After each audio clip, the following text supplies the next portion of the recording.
Tiba di Labuhan Batu Selatan, obor api Pekan Olahraga Nasional ke-21 Sumut Aceh diarak di Jalinsum, Bukit Kelurahan Kota Pinang menuju lapangan upacara.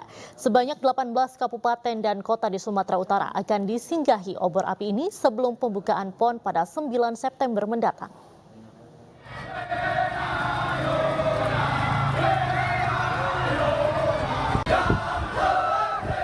Tiba di Kabupaten Labuhan Batu Selatan, obor api Pekan Olahraga Nasional atau PON ke-21 Aceh Sumut diarak sambil berlari oleh sejumlah petugas. Api PON ini dibawa menuju lokasi upacara yang dilaksanakan di lapangan Santun Berkata Bijak Berkarya, Kota Pinang. Sebelum tiba di Kabupaten Labuhan Batu Selatan, kirap api PON sebelumnya singgah di Kabupaten Padang, Lawas Utara. Untuk prosesi kirap api PON ke-21 di Sumut kali ini, sebanyak 42 orang petugas yang terlibat dan terbagi dalam 2 regu. Kita bergerak ke 18 kabupaten kota. 18 kabupaten kota kita mulai dari Dairi, Karo, Simalungun, Toba. Terus hari ini kita sampai di Labusan. Usai singgah di Labuhan Batu Selatan, api PON kemudian diarak menuju Labuhan Batu Utara hingga nantinya sampai di Kota Medan. 2, 1. Kita berikan aplaus tepuk tangan yang meriah. Selamat jalan. Total api PON ini singgah di 18 kabupaten dan kota di Sumatera Utara. Pekan Olahraga Nasional nantinya akan dibuka oleh Presiden Joko Widodo dan akan berlangsung pada 9 hingga 29 September mendatang. Dari Labuhan Batu Selatan, Sumatera Utara, Randi Kurniawan, iNews melaporkan. Pemirsa, kita akan langsung membahas terkait pagelaran Pekan Olahraga Nasional ke-21 bersama Deputi Bidang Peningkatan Prestasi Olahraga Kemenpora, Bapak Surono. Selamat malam, Pak Surono. Kabar baik, Pak? Selamat malam, Mbak Adra. Baik. Sehat selalu. Baik, Pak Surono, jelang PON 2024 ini, sampai saat ini sudah sejauh mana, Pak, persiapannya? Terima kasih Mbak Adra. Beberapa hari yang lalu kami bersama Pak Menko PMK berkeliling ke Sumatera Utara dan Aceh. Pada prinsipnya hampir prasarana 98% siap. Bahkan kemarin kami berkunjung ke venue balap sepeda BMX, itu khusus untuk lapangannya sudah siap dipakai, hanya tinggal beberapa yang masih harus diperbaiki. Kemudian juga tinju nanti digeser ke Universitas Numensen. Kemudian ada bola voli sudah siap. Dan yang terakhir kemarin ada di stadion yang akan dipakai untuk penutupan, dan mudah-mudahan insya Allah pada saat penutupan untuk di Sumatera Utara sudah siap. Bahkan tanggal 9 akan diresmikan oleh Bapak Presiden. Kemudian kami juga berserta dengan Bapak Menko PMK bergeser ke Aceh, melihat secara langsung beberapa venue di mana ada skateboard, itu sudah siap, kemudian sepatu roda yang ada di PD, Kabupaten PD, kemudian juga lapangan sepak bola. Terus kemudian bergeser ke daerah stadion utama yang akan dipakai untuk pembukaan, dan persiapan pembukaan sudah mulai gladi kotor, dan mudah-mudahan pembukaan di Aceh akan berhasil dengan baik, yang akan dihadiri oleh Bapak Presiden. Baik, Pak Surono, tadi sudah disampaikan bahwa sarana dan prasarana ini sudah 98% siap, begitu ya Pak. Lalu infrastruktur dan juga sarana PON ke-21 ini kan disebutkan dibangun untuk pembinaan berkelanjutan atlet Indonesia. Nah, bisa diceritakan seperti apa nih Pak, inovasi yang dilakukan dan tujuan ke depannya seperti apa? Jadi kami dari Kementerian Pemuda Olahraga akan mengoptimalkan prasarana dan sarana yang ada di setiap provinsi, khususnya bekas yang dipakai untuk PON. Beberapa contoh misalnya nanti Aceh dan Sumut kita ada program namanya Pusat Pendidikan Olahraga Pelajar PPLP, PPLPD. kemudian sekolah khusus olahragawan, dan sekolah dan pembinaan atlet potensial usia muda. Itulah yang akan kita nanti pembinaan-pembinaan yang ada di Sumatera Utara dan Aceh yang akan kita isi di sana. Yang cabang-cabang olahraga unggulan disesuaikan dengan cabang olahraga yang ada di Sumatera Utara dan Aceh. Tadi aku bilangnya 21. Baik. Kemudian juga ada beberapa, misalnya Aceh, di situ ada angkat besi, kemudian ada panjat tebing. Itulah nanti akan kita optimalkan prasarana yang ada dan sarana yang ada, baik untuk pembinaan jangka panjang junior yang akan kita persiapkan untuk sasaran target utamanya adalah untuk Olimpiade. Dan itu juga akan kita bina di Sumatera Utara maupun di Aceh. Baik, Pak Surono, kalau misalnya kita lihat di tahun ini, PON 2024 atau yang PON ke-21 ini kan diadakan di 2 tempat. Tidak seperti tahun lalu yang diadakan hanya di Papua.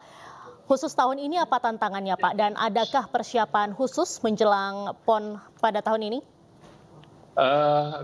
Memang pada PON ke-21 ini adalah PON pertama yang dilaksanakan di 2 tempat, di 2 provinsi, yaitu di Aceh dan Sumut. Itu memang sangat kompleks karena memang pertandingan cabang olahraga yang dilombakan di pertandingan adalah 65 cabang olahraga dan 11 eksebisi. Ini sangat luar biasa menguras prasarana, tenaga, dan pikiran, tetapi dengan semangat gotong royong, elaborasi, kolaborasi, dan saling bekerja sama, itu permasalahan-permasalahan yang ada baik di Sumut maupun di Aceh, ada beberapa yang ada permasalahan itu segera diselesaikan. Bahkan khusus untuk di Sumatera Utara ada beberapa memang ada pending isu, tetapi beberapa hari ini sudah dapat diselesaikan. Begitu juga dengan yang di Aceh. Dengan adanya 2 provinsi ini, memang satu di Sumatera Utara di 10 kabupaten kota yang akan dilaksanakan penyelenggaraannya, kemudian juga 10 yang ada di kabupaten kota yang ada di Aceh. Khususnya ini adalah yang mengenai jaringan bandwidth, dan kami juga sudah komunikasikan dan bekerjasama dengan Kementerian Komunikasi dan Informatika Info, dan mereka juga memberikan spot untuk bandwidth, PLN, dan lain-lain. Ini adalah kerjasama baik pemerintah Provinsi Aceh dan Sumut, dan sesuai dengan Kepres nomor 24 tahun 2024 tentang Satuan Tugas Penyelenggaraan Pekan Olahraga Nasional tahun 2024 ke 21 ini, memang kita bekerja sama dan kolaborasi dengan KL-KL yang lain untuk bisa mengawal pelaksanaan PON menjadi sukses. Baik, Pak Surono, tentunya Kemenpora ini kan berharap bahwa PON ke-21 di Aceh dan Sumatera Utara ini dapat meraih sukses prestasi, sukses penyelenggaraan, sukses administrasi, dan juga sukses ekonomi. Mungkin bisa dijelaskan terkait dengan 4 hal itu, lalu juga untuk penutup mungkin harapan pelaksanaan PON tahun ini akan seperti apa, Pak? Terima kasih, Mbak Adra, bahwa penyelenggaraan PON itu harus satu, sukses prestasi, di mana nanti banyak atlet-atlet yang bisa memecahkan rekor, baik rekor nasional maupun rekor internasional. Dan itu kita harapkan agar atlet-atlet yang berlaga di PON Aceh Sumut ini bisa menampilkan performa yang terbaik. Sehingga di samping dia mendapat medali, tetapi juga dapat memecahkan rekor. Ini yang terpenting untuk yang peningkatan prestasi, baik itu rekor nasional maupun internasional. Kemudian juga masalah sukses ekonomi kerakyatan, di mana Aceh Sumut ini kan didatangi oleh 38 provinsi, hampir semua pasti berbondong-bondong untuk bisa merasakan kuliner, terus hasil-hasil kerajinan yang ada di Aceh maupun Sumut, sehingga perputaran UMKM itu bisa berjalan dengan baik, ekonomi kerakyatan yang ada di Aceh maupun Sumut itu bisa bergerak, bergairah. Bahkan kalau kita melihat survei, itu hampir 1 triliun lebih perputaran selama, contoh misalnya selama PON di Papua itu hampir 1 triliun lebih untuk perputaran UMKM.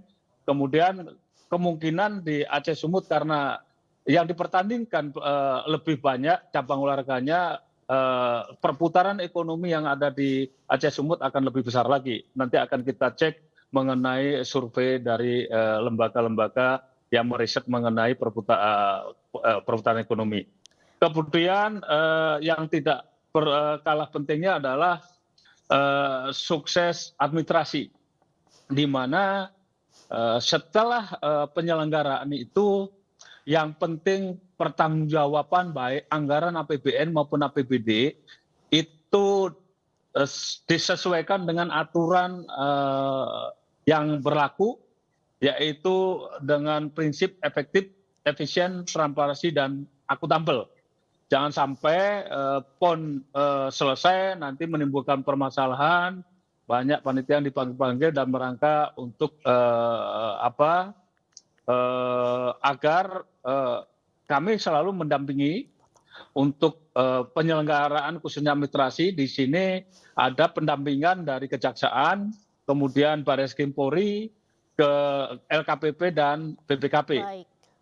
Dari pendampingan tata kelola inilah agar secara administrasi nanti semua dapat dipertanggungjawabkan secara transparan dan akuntabel. Baik. Mungkin itu Mbak Andra.